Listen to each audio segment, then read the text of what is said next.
Qızımın 8 yaşında sinəsi böyüməyə başlayıb. Bu erkən yetkinlikdir. Qız uşaqlarında ümumiyyətlə cinsi inkişaf dövrü oğlan uşaqlarına nisbətən tez başlayır. 9-11 yaş arasında artıq qızlarda süd vəzlərinin tumurcuq şəklində böyüməsi, inkişafı müşahidə olunur ki, bir müddətdən sonra qol-altı tüklərin, eyni zamanda qasıq nahiyəsində tüklənmənin və bir müddətdən də sonra menstrual siklin başlanması müşahidə olunur. Yəni bütün bunların hamısı normal gedişatı göstərir. Amma bəzi hallarda erkən cinsi inkişafın müşahidə olunması, süd vəzlərinin erkən böyüməsi, menstrual siklin vaxtından əvvəl müşahidə olunması da qeyd olunur. Müxtəlif səbəblərdən dolayı ola bilir.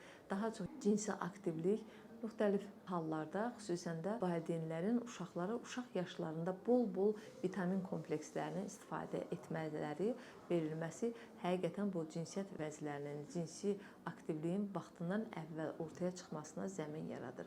Ona görə də vitamin kompleksi seçərkən indi payız ayına qədəm qoyuruq.